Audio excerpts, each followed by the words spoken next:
A four-sentence memo, signed behind closed doors in a sealed cabinet room in Ottawa, has thrown global markets into gridlock. On July 8, 2025, Canada enacted its first formal restriction on U.S. access to its markets since the signing of NAFTA in 1994. The directive halted all federal-level procurement from U.S.-based companies that do not operate on Canadian soil. Overnight, $14.8 billion in U.S. contracts were frozen. The first casualties weren't symbolic. They were operational. A Calgary transit expansion lost its American electrical supplier. Hydro-Quebec suspended a turbine contract with an Oklahoma firm mid-invoice. Toronto's Joe Rail announced project delays, citing supplier integrity protocol adjustments.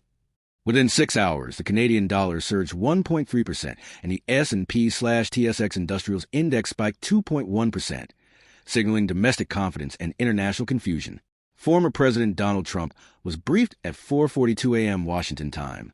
According to sources, he slammed the table hard enough to topple a mug labeled America First.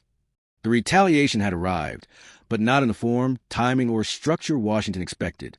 Canada may have just redrawn the rules of North American economic warfare. Only 34 days earlier, on June 4th, Trump had doubled steel and aluminum tariffs to 50%, invoking Section 232 of the Trade Expansion Act, citing national security.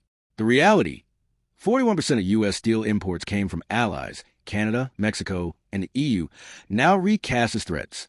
In a striking contradiction, the U.S. had used a Cold War-era clause against NATO, founding members.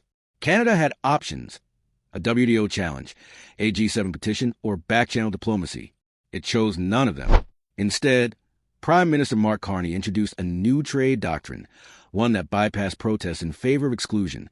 In essence, if the U.S. penalizes Canadian metal, Canada will block U.S. access to its industrial future. Washington's steel lobby didn't see it coming. Neither did Boeing, which had just secured a $2.4 billion Canadian airframe parts deal. The cancellation notice hit at 9:12 a.m. Eastern as Boeing's stock opened.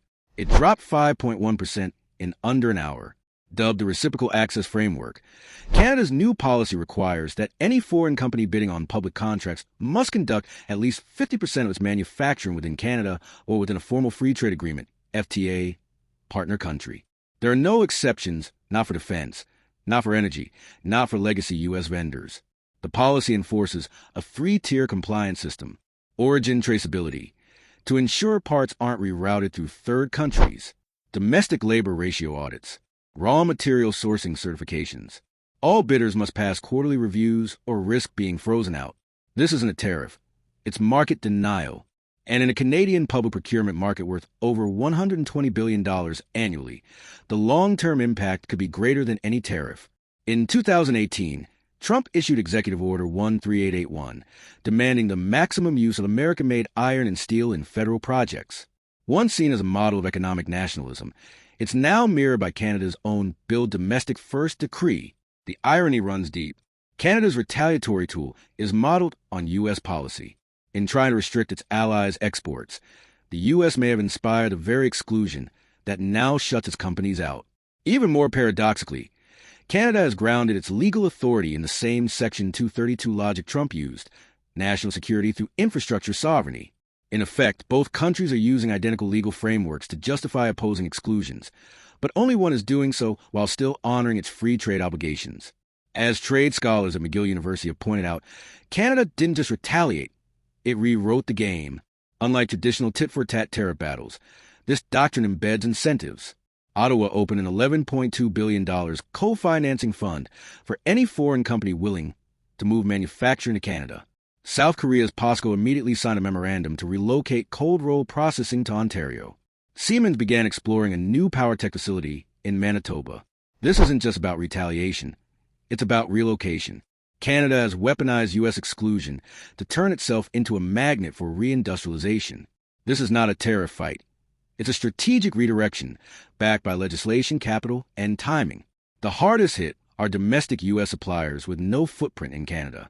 But U.S.-based multinationals already operating north of the border, like GE, Ford, and GM, still qualify under the new rules. Smaller American firms, however, are now locked out. Meanwhile, foreign competitors with Canadian subsidiaries are thriving. Bosch, already established in Kitchener, secured a $64 million component contract just 2 days after the directive was signed. Japanese manufacturers like Komatsu have fast-track compliance plans. China, meanwhile, is watching closely, but stay on the sidelines. The result? Canada hasn't just punished its primary adversary. It's redistributed the spoils to more agile competitors who can navigate its strict rules of origin requirements. In Washington, Trump's team had expected Mexico to side with the U.S. against Ottawa. That didn't happen. President Claudia Sheinbaum declined to condemn Canada's move. Instead, she issued a statement affirming, in her words, Mexico's sovereign right to pursue a parallel industrial strategy. The EU took a quieter but more strategic route. Brussels accelerated its 2030 Green Steel Accord and invited Canadian partners to begin joint venture talks. Finland's Adaku, a major stainless steel supplier, quickly announced a feasibility study for operations in Nova Scotia. At the WTO, the dispute has stalled in procedural limbo. The U.S. filed a formal complaint accusing Canada of unjustified market discrimination. Canada responded by citing the U.S.'s own use of Section 232 as precedent. The tribunal has deferred a hearing pending clarification of national security clauses within bilateral procurement law, a process that could take up to 14 months. In short, multilateralism blinked, bilateral exclusion held, and time, for now, favors Canada. Back in the U.S., the pressure is mounting. As of July 9th, the American Iron and Steel Institute reported a 9.3% week-over-week decline in cross-border orders. Oshkosh Defense warned of potential layoffs tied to a stalled project in British Columbia. Steel Dynamics paused its expansion plans in Indiana, citing North American procurement instability. Even companies technically exempt under Canada's new framework are growing uneasy. Ford's Canadian operations meet the criteria, but Michigan-based suppliers in its ecosystem may be excluded from future bids unless they also localize production. Republican governors in Ohio, Pennsylvania, and Wisconsin have called for what they're describing as retaliatory clarity. The Trump administration, however, remains committed to the 50% tariff hike, at least until downstream exemptions can be defined. There's no consensus, just collision. Prime Minister Mark Carney insists this isn't protectionism, it's protection. At a July 8 press conference, he stated, "We are not closing our markets. We are conditioning access to them. If the United States imposes a barrier, we are adjusting our alignment in real time." This framing matters, not just rhetorically, but strategically. By steering clear tariffs and instead using procurement exclusions and localization incentives, Canada avoids WTO violations while retaining significant leverage. A Financial Times editorial described the strategy as economic aikido, using an opponent's force against them without striking directly. But not everyone is convinced. Critics within Canada warn that excluding long-standing U.S. suppliers could lead to downstream supply shocks, particularly in sectors like rail and construction equipment. The Canadian Chamber of Commerce has requested a dual-compliance carve-out for hybrid U.S.-Canadian firms. So far, Ottawa is holding firm. At the core of this dispute lies a deeper contradiction. North America's supply chains were built to be invisible, flowing freely across borders, optimized solely for cost and efficiency. Now they're being color-coded by nationality.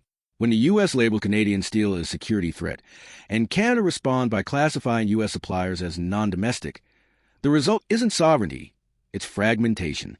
The very integration that USMCA was designed to protect is now being dismantled for strategic leverage. Yet both countries insist they're defending industrial resilience. The real question is whether this fragmentation will make North America stronger or hollow out the very system that made it competitive to begin with. Steel and aluminum were just the ignition switch.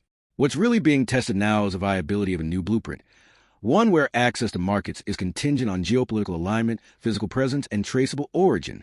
If Canada's model proves successful, and early signs suggest investor confidence is rising, others may follow. Australia has already floated a similar localization requirement. India is exploring procurement nationalization in response to U.S. tariff pressures. In trying to isolate foreign materials, the United States may have triggered a global realignment of trade norms, one where allies can no longer assume access, but must now earn it. What do you think? Is Canada's steel firewall a modern model of industrial defense, or the beginning of a dangerous unraveling of global supply chain logic? Will other allies copy this blueprint, or will retaliation escalate the fallout? Drop your take in the comments below.